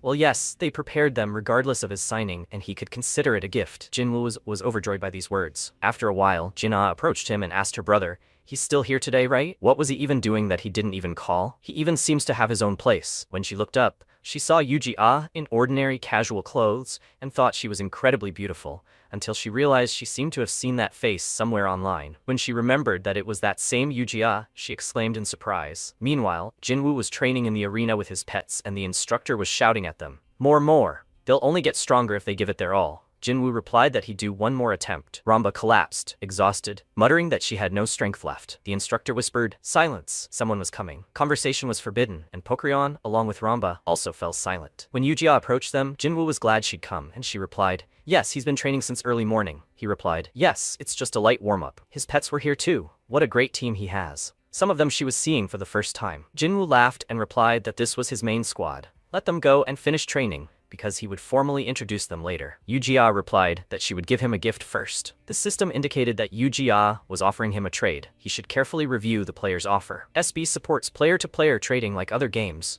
He trades A-rank Sky Silkworm pets for another A-rank pet. The trade was accepted, and if he cheated and escaped, he could literally die from the curse of the system window. She actually managed to find them all, and he clenched his hand into a fist. Afterwards, he bowed and thanked her, saying it was truly a precious gift. Yujia chuckled and said it was nothing, then pulled a contract out of her bag and asked, are they getting started? The name of the management company was Yu-Bake, a composite of their last name. He would get 70% of the shares, she 25%, and the chairman, Chon-suk, would get 5%. The chairman would remain at headquarters to continue supporting them from within. She also planned to hire Byung-jin and Setop as employees. Jin-woo assumed so, but they were from headquarters. She replied that they had quit that morning. She told them she would triple their current salaries. The protagonist grinned and replied that he was grateful. Of course, but 70%? Was she sure that was okay with her? Yujia replied that it was her way of making a bet. She'd take a solid 25%, and in exchange she'd have the opportunity to increase the value of that 25%. Besides, voting rights weren't that important in a company for just one person. The key was his relationship with Jin-woo. Now was the time to put greed aside and strengthen their bond. He put his stamp on the contract, and it was sealed. They shook hands joyfully, and the instructor silently looked at the glow nearby. Yujia asked what it was. Suddenly, there was an explosion, and the instructor took advantage of his prey and grabbed her. Jinwoo was surprised to see her and asked what he was doing there. She was frightened and face down, unable to speak. Jinwoo guessed, so she recognized Yu-Jia and decided to follow her. Jin-Ah said she was just curious. That's why she came. Why follow right away? He replied that this is what's called stalking, which made Jin-Ah feel ashamed. Jinwoo asked if she saw him when she came here and decided to secretly watch. Jin-Ah didn't answer, then suddenly started screaming. Yes, that's right. She rushed to her brother and shouted that he could never be acquainted with her. What had he done, and how did he even end up near her? In her mind, everything was too confusing. The contract had a clause about family, so they would have met sooner or later anyway, and Yu-Jia said that she was just about to meet his family, so everything worked out quite well. Jin-Ah was dumbfounded when she heard Yu-Jia say that she wanted to meet her. She started screaming, "Let him speak up already." Suddenly, she fell silent and looked at her, and Jinwoo spoke briefly, telling her a short story. A moment later, Jin-Ah asked, he used to be quite a famous gamer and recently broke the record in a low-level dungeon, right? So he decided to return to headquarters and meet Yu-Jia. He replied that he did, and Jin-Ah smirked, looked at him, and asked, "But didn't he play some mobile game for a long time before that?" Jinwoo asked again and abruptly said it was a different game. He'd been playing SB for about a year. He remembered that she still doesn't know that he is the god Jinwoo. This made Jin-Ah scream. Even a year is a long time if he doesn't know, for such a worthy game. So his nerding had finally paid off, right? Jinwoo thought it wasn't that he didn't trust her. There's just a slim chance that the family who's cared for him for 3 years will end up in danger. He can't just mindlessly drag them into all this. He needed to be strong enough to protect them first, and only then could he reveal his identity. She asked,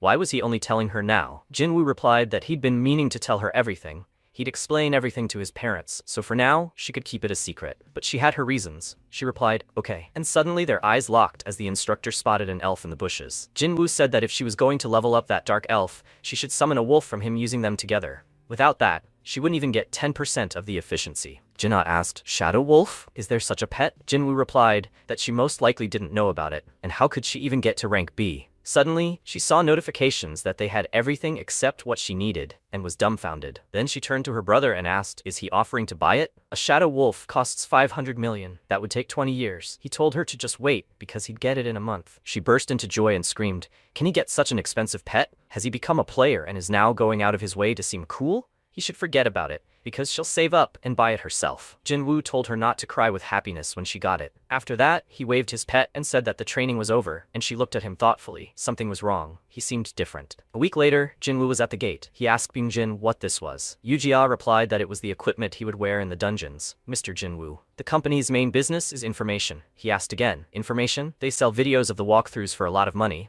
and this advanced equipment is required for that. It records everything around in 3D. This suit is extremely flexible and lightweight, so it won't be uncomfortable. Jinwoo thought for a moment and was suddenly informed that the camera was already set up. This is even more stressful than filming. He said that he would be doing Monday's dungeon for the first time and wasn't sure he could easily complete it. Is that okay? Yu-Jia replied yes, they'll just edit the best moments anyway. He replied, okay. Is it okay if he breaks the national record right after entering? Yu-Jia looked at him in surprise, thinking that he'd just said he wasn't sure he could beat it quickly. Was this a joke? Maybe the 1.3 billion contract was putting too much pressure on him? She told him not to worry, everything would be fine, and he should play calmly like he used to. Jinwoo replied, okay, and entered the portal. The national record for Monday's dungeon is about 7 minutes, meaning he could break it quite easily. When he descended into Monday's dungeon, it was the only dungeon with special rules. Here, completion time directly affects ratings, as in most games. Attack power runes are extremely important in SB. Without them, it would be extremely difficult. They're called universal runes for a reason. This is a defensive dungeon, and you typically have to fend off waves of undead for 30 minutes. But the time still matters, even though it's called defensive. If you defeat the final boss, it'll all be over instantly. So the standard tactic is to go straight to the boss. He assumed the equipment seemed to be working properly,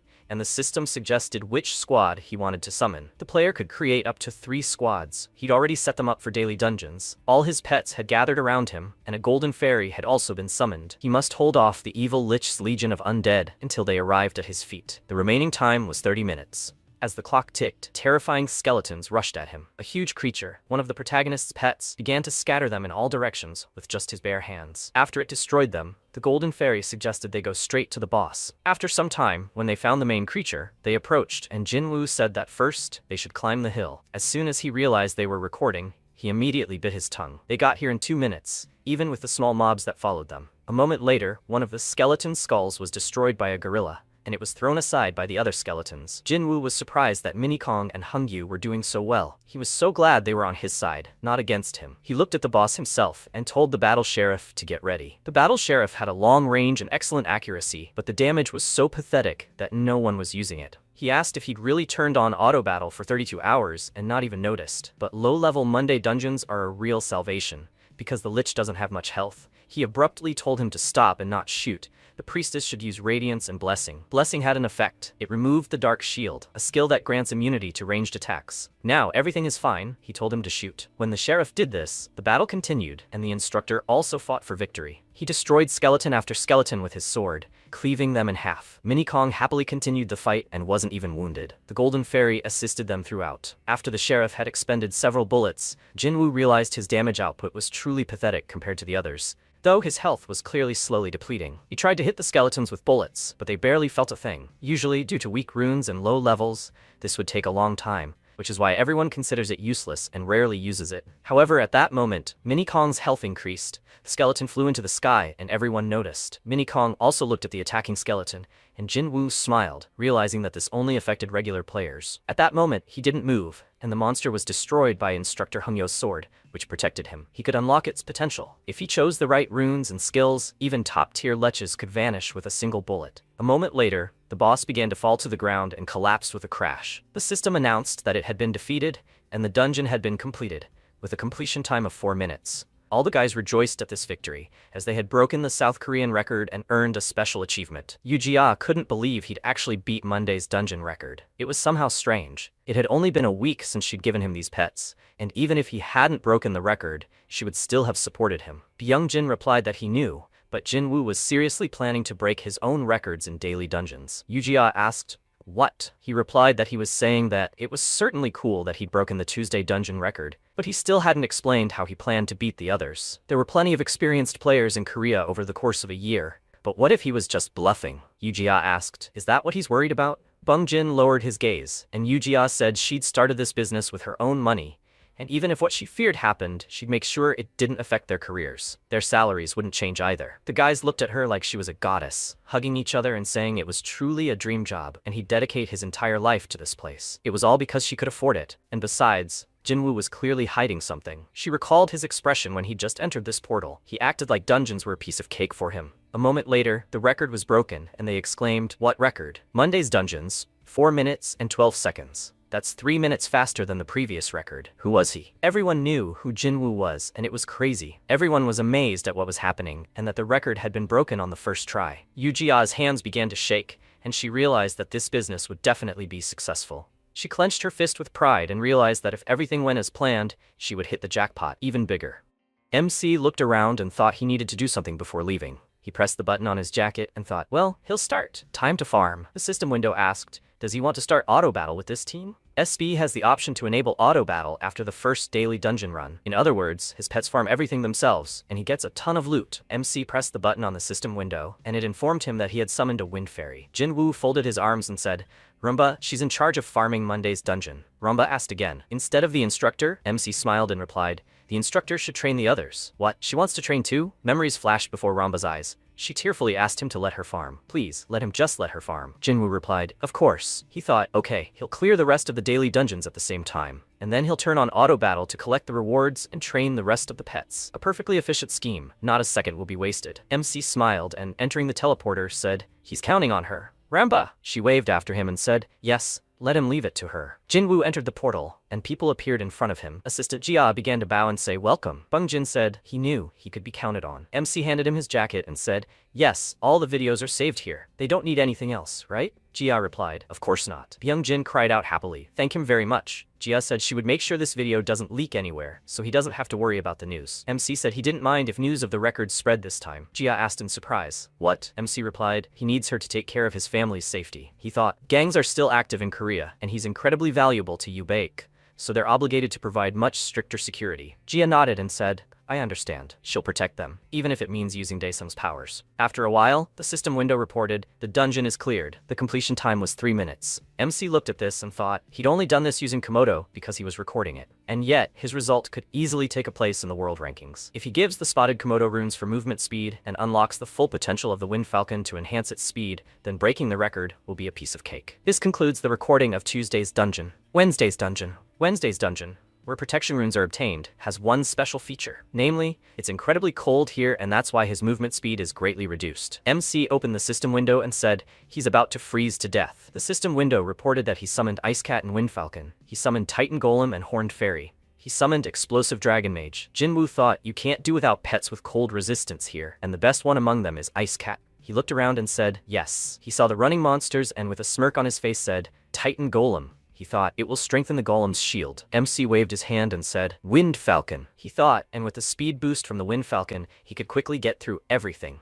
Everyone climbed onto the golem's palm, which lifted them onto its shoulder. MC smiled, and a moment later grabbed his mouth and thought, this is certainly cool, but he's starting to feel sick. The monsters ran towards them, and Jinwoo thought, the titanium golem is truly impressive. It's the perfect tank. But that's not all. Only the titanium golem can go through this route, and it saves a lot of time. Jinwoo told Pokryon to get ready. She looked up, and at that moment, the golem jumped into the air. The system window reported, boss, attention, attention, the boss is appearing. A huge creature appeared in front of the golem and screamed, and Jinwoo cried out in fear. A horned fairy, she appeared in front of him, and MC cried out, Pokryon now. She released her fire mana forward and created a giant serpent. The system window reported, he defeated the boss. The dungeon is cleared. The clearing time is 4 minutes. MC clenched his fist and cried out, yes, he said joyfully, another new record. Suddenly he froze and said he got motion sickness. No, it's golem sickness. And then a news headline appeared on the phone screen, a new South Korean record. Wednesday's dungeon was cleared in just 4 minutes and 22 seconds. Who is this Baek Jin-woo? From that moment on, a guy was walking down the road and reading. Baek Jin-woo? A girl asked. This guy? Wasn't he the one who set the record in Tuesday's dungeon? All of South Korea was talking about Baek Jin-woo.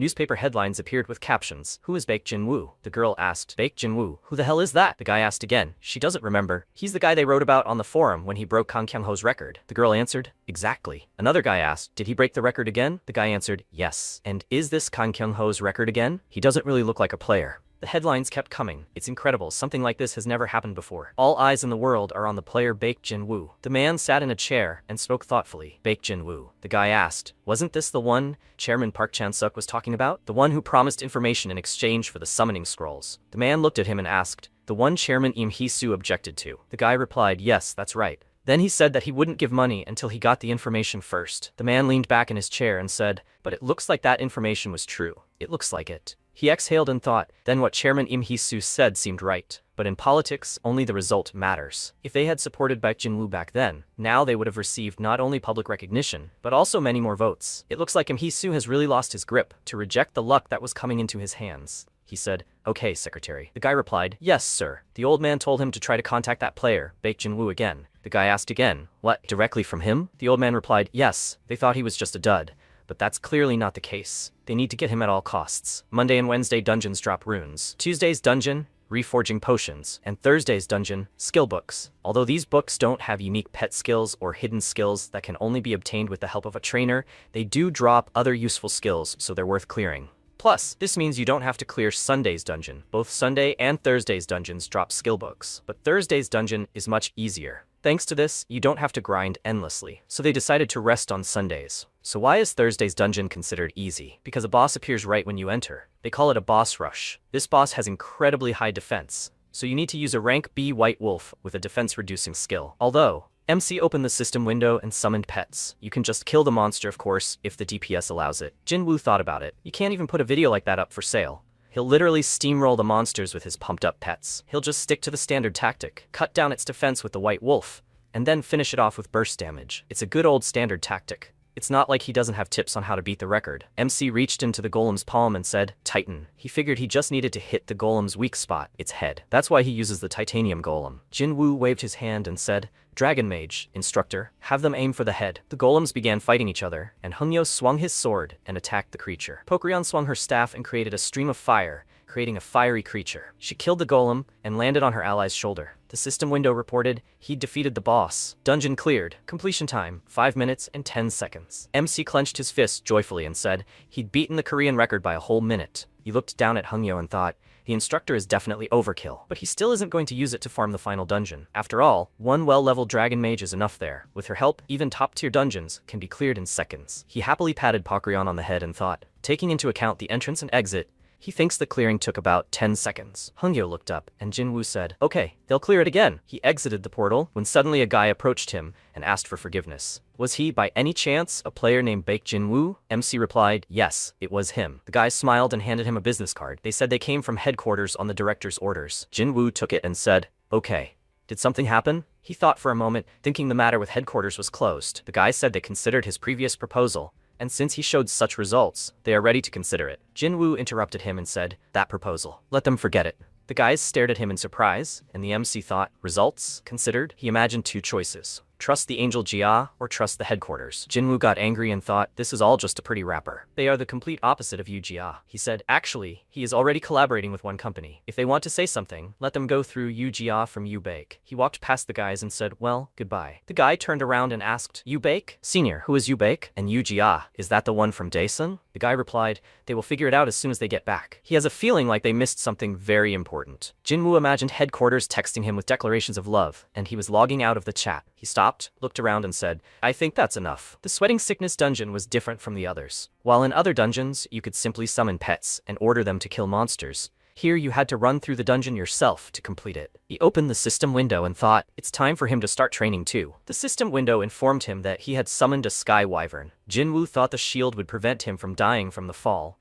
but he was still scared. He turned to Sky and asked, is she ready? He climbed onto her back and ordered her to fly to the eastern sea. He closed his eyes, then opened them and looked around in surprise. He thought, this is much more fun. Jinwoo cried out, okay, let's go. Hongyo said, his master, his speed in learning to fly is simply astounding. As expected, he's amazing. MC said, no, not that much. Hongyo interrupted him and shouted, no, he's serious. Pokrion said, but it's true. Even they had a hard time flying wyverns at first. MC thought, come to think of it, Hongyo and Pokrion had ridden wyverns and dolphins back in SB. Pokrion said, as expected of the god Jinwoo, their lord. He said, slightly embarrassed, yes, thank you. Hongyo at that moment felt discriminated against because Jinwoo didn't thank him. MC said, anyway, next they have to train on sky dolphins, right? Pokrion replied, yes. Jinwoo said, they have plenty of experience in this, so he's counting on them. Pokrion happily said, they'll do their best. Hongyo said, yes, his lord. A few days later, MC entered Friday's dungeon. This dungeon dropped special runes, and it was here that he earned the title of God of Clearing. MC said, Wind Falcon. The system window reported, the player's run will start in 10 seconds. Let him reach the destination as quickly as possible. He ordered to give him a speed buff. The falcon beeped, and the countdown came to an end. Jinwoo got ready and quickly ran forward. He ran forward, dodging obstacles. Doing all this himself, he realized that this was much more interesting than just controlling the character on the screen. Well, it's time for him to take the first hidden route. Usually, you have to cross the water and run further, but he pushed off from the platform and shouted, Sky Dolphin! The system window reported. He summoned a sky dolphin. The creature rushed towards him and they dove underwater. Jinwoo thought, using the dolphin to swim underwater,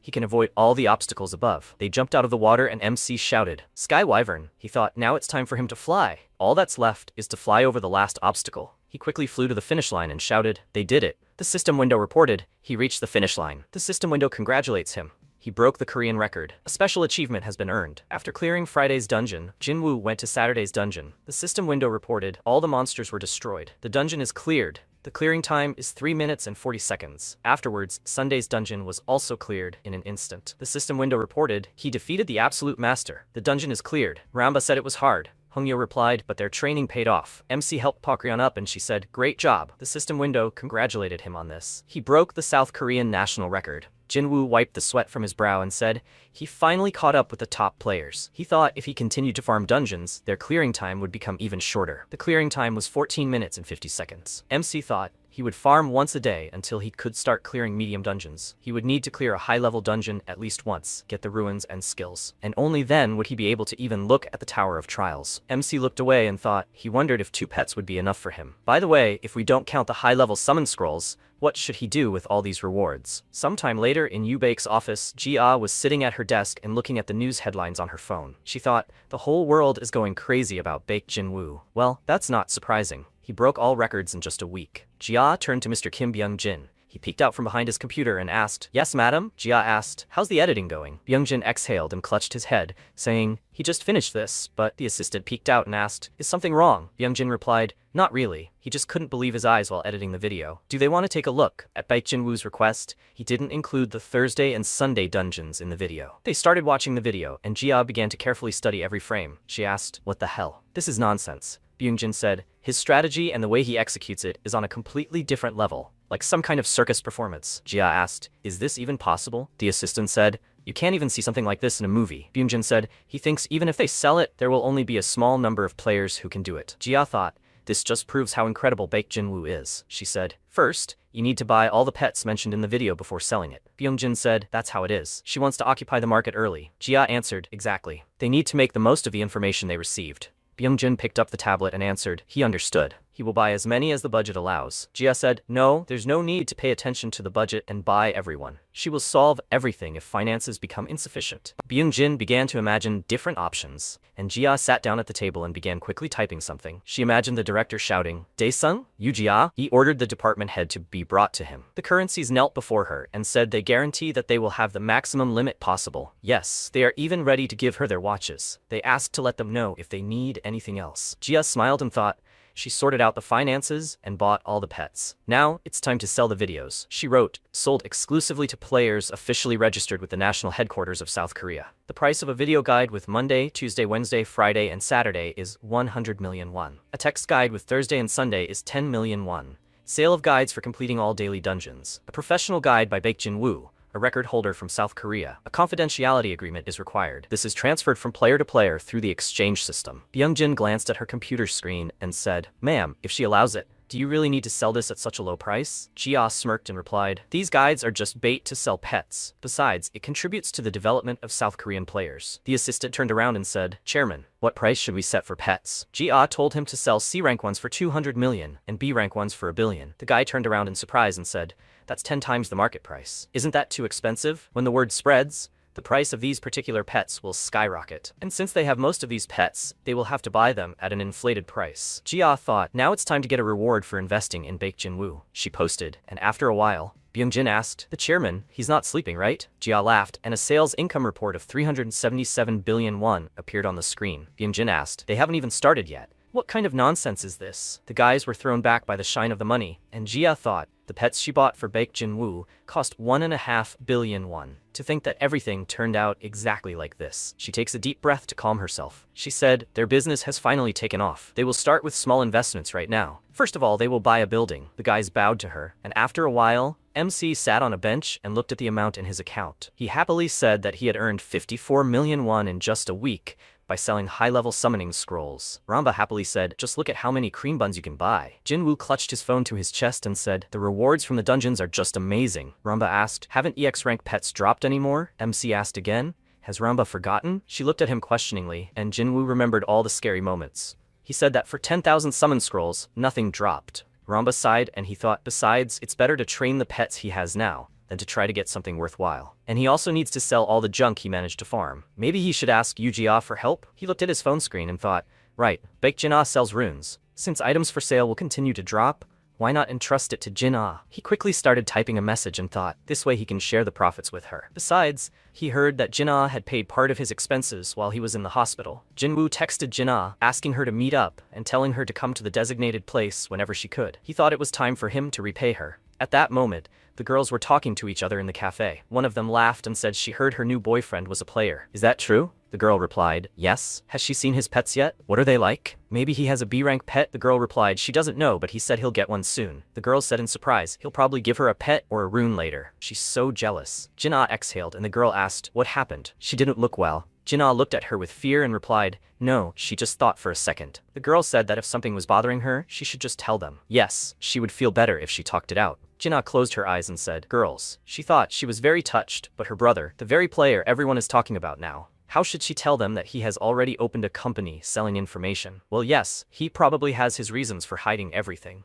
And still, the girl asked, Jin-ah, what is her brother doing now? The guy said, yes, they haven't heard from him for a long time. Jin-ah said puzzled, she doesn't know anything. She grabbed her hair and thought how hard it was. She can't even tell her mom and dad about this. In her imagination, she was tearing her hair out, and in the present, a message came on her phone. She read the messages from MC and thought in surprise, does he want to tell her something else? She got up from the table and said, girls, let them forgive her, but I think she has to go. They looked after her questioningly and asked, so suddenly? They were going to have dinner together today. Jinna asked to be forgiven, but her brother called her. The girl asked, her brother? The one who just came out of the coma? Is he okay? Jinna smiled and answered, yes, she will tell everything later. Next time she will treat them. Let them forgive. She left and thought, her ears were burning. After a while, Jinna stopped in surprise and asked, what is going on here? She saw MC's pets training and looking at Hungyo thought, is this the guy who defeated her shadow elf last time? He turned around and looked at her in surprise. Jinwoo asked, has she arrived already? She turned around happily and screamed, brother, what's going on here? She looked at MC's body and froze. She asked again, is this it? She thought, has he always had a body like this? He just came from the hospital, where he was on an IV. Jinwoo asked, is she okay? Jinna screamed, bro, what are these pets? MC asked again, what's wrong with them? Jinna said, their market price has skyrocketed recently. The system window reported that the battle sheriff costs 200 million,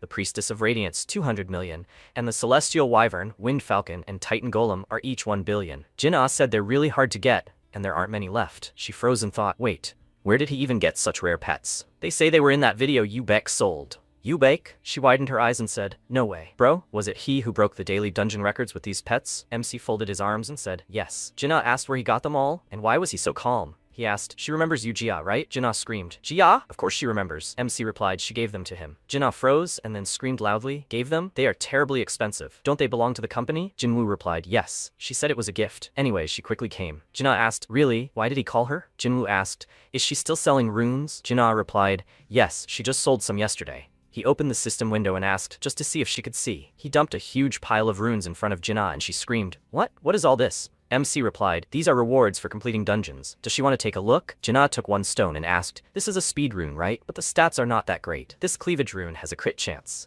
This can be sold for a really high price. MC looked at her and thought, bake Jinna. She sells runes every day, and that's why she knows so much. She has a pretty good eye. She remembers even the effects of runes with a low drop rate, and she instantly determines the value of skill books and materials. Besides, she immediately recognized his pets. She probably never leaves the market. Jinwoo turned to Jinna and said that he would give it all to her. Will she try to sell it? Jinna looked at him in surprise and asked, did he want her to do this? She thought about it. She was sure she could sell it for a good price. At least, no worse than others. MC thought she had demonstrated her business acumen more than once, even as a child, in all the games. For her, trading has always been more interesting than hunting. Jinna thought, but if she sells all this, she will not need to farm runes anymore. Although, maybe it is better for her to just focus on sales. After all, she only started farming because she needed things to sell. The only thing that worries her. She asked, then what percentage will she get from the sales? Jinna thought she also needs to think about the future. She can do everything for free a couple of times, but not all the time. MC asked how much she wants. Jinna said, well, large wholesalers usually take 8 to 10%. But since it's him, she'll only take 5%. How does he like that? Jinwoo asked again. What does 5% mean? Between them, he offered her 20%. Jinna looked at him in surprise, and MC said, he'll give her a whole 20%, so she should try to sell it for as much as possible. Jinna froze in shock and said, 20%. He's giving her that much? MC waved his hand at her and said, he'll bring her more runes later, so she should get ready to work. Jinna screamed. Later? So he wants her to do this all the time? She thought. Selling all these items with a 20% commission, now she won't have to farm runes anymore. She wiped away her tears and thought with a smile, she'll become a professional merchant. Having entrusted Jin-Ah with selling all the rewards from the dungeon, he seriously set about leveling Pokrion. After a while, a scream rang out. Pokrion struck. A large stream of fire rushed forward, and MC erected a barrier. He thought, after all, a powerful damage dealer is essential for any strong player. Jinwoo smiled and said, good job, Pokrion. He patted her head and said, at this rate, she'll soon be able to clear D-rank dungeons with her eyes closed. That's impressive. Pokrion smiled and thanked him. Jinwoo looked away and thought it had been a while since they'd gone into a dungeon together. He was sure the others were also training diligently under Hungyo. Summoned pets can exist without a player for several hours and even disperse on their own after that time. Meanwhile, the pets were doing strange things. After some time in the dungeon, MC said, by the way, Pokrion. She said, yes, Master Jinwoo. He asked, does she want anything? At that moment, a monster started attacking them and screamed loudly, but Pokrion turned around and released fire mana in its direction. She turned around and asked, what does she want? MC replied, yes, like Hungyo or Ramba, for example. Let her just say what's on her mind. Pokrion looked down and said, yes, she just needs to be useful to him, Master Jinwoo. He patted her head again and said, come on, let her choose anything. Maybe she wants something to eat? He thought, summoned pets don't really need to eat,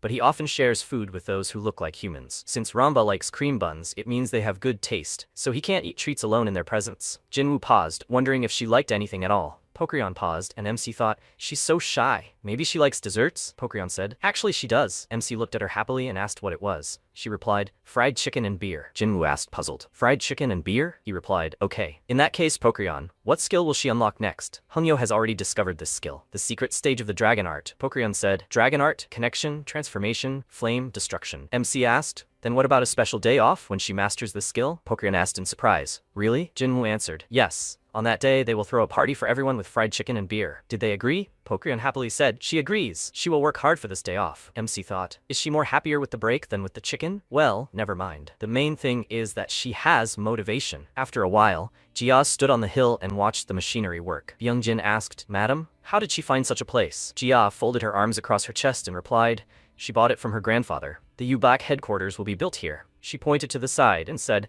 there will be an office here, and over there a dormitory and apartments for the staff, and she will build a bunker under each building. Byungjin asked again, a bunker? Jia answered, yes. She remembered MC's words that she just needed to focus on protecting the family. She thought about it, because a promise must be kept, and since he likes open spaces, this place would be perfect for training. Jia asked, Mr. Byungjin, did he find the pet she asked for? He looked at her and answered, yes, the shadow wolf she asked to find. But why exactly him? Jia looked at the creature and said, she wants to give the creature to someone. After a while, meat was being cooked in the restaurant, and a girl said, Jinna, it's so delicious. Another girl looked at her and asked, can they really afford such a treat? Jinna answered, of course. Let them order whatever they want. The girls happily said, yes, successful players. This is a completely different level. Jinna thought, it's all thanks to her brother. The items he gives her are not only numerous, but their stats are simply incredible. At the item sales point, people were shouting loudly, these items are simply the best. Here's their business card. Let her contact them if any good runes appear. Jinna thought, thanks to him, her customer base has grown very quickly. The girl asked, have they heard of Baek Jinwoo? He's in great demand now. They say he's broken all his records again. Jinna froze from what she heard, and someone said, at this rate, he'll soon break world records. He's simply amazing. Jinna smiled and thought, her brother really is amazing. Someone asked, isn't he handsome? He probably has a girlfriend. They're so jealous of her. Jinna, is she that hungry? Jinna froze and thought, handsome? It's like they're talking about different Baek Jinwoo. What are they even talking about? The girl asked, does he have social media? Another girl asked, since he works for you, Jia, maybe she follows him? Jinna frowned and started eating, and the girl stopped in surprise and said, this account. Jinna, isn't this her account? Why is Yu Jia following her? She cried out in surprise. What? They're getting something mixed up. She looked at her phone screen and thought, is this true? She didn't just follow her as a fan. When did she have time to follow back? She probably followed out of politeness, because she's his sister. They're staring. The girl looked at her and cried out, wait, what? Let her explain. Do they even know each other? Let her just not tell them they're close? Jinna looked questioningly at the phone screen, and the girl asked her to tell them. She asked her to wait a second. She saw a message from Jia asking if she was free tomorrow. Jinna screamed loudly with joy, and the girls asked, Jinna, what happened? The waiter looked at her puzzled, having already asked her to be quieter.